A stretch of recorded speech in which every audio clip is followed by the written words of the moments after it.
jour. L'euro a-t-il fait flamber les prix? Officiellement, vous le savez, la réponse est non, ou à peu près, mais beaucoup en doutent. Eh bien, nos confrères de la Voix du Nord sont en train de réaliser une grande enquête en demandant tout simplement aux consommateurs de ressortir leur ticket de caisse. Et c'est une autre vérité qui apparaît. Denis Guérin, Dominique Mas.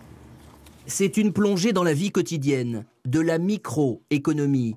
Nos confrères de la Voix du Nord ont reçu puis épluché des milliers de factures et de tickets de caisse. Parfois même des livres de compte. Les photocopies, ici, 3 francs.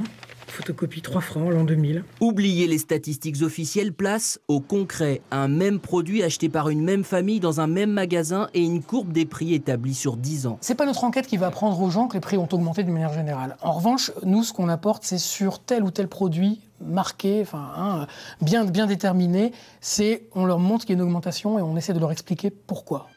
En tête du hit parade de l'augmentation, un produit qui n'a pas vraiment de concurrent, le Nutella. Son prix a doublé en une décennie. Mais ce n'est pas tout, plus 50% pour les œufs, plus 25% pour le jus d'orange, presque autant pour le café pris en salle. Principal responsable, sans surprise, le passage à l'euro en 2002.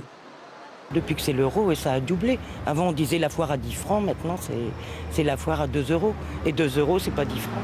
On dépense beaucoup pour manger, pour la nourriture, pour l'entretien, pour soigner sa maison, pour tout ça. L'étude ne prétend pas être scientifique, mais elle dégage une tendance lourde.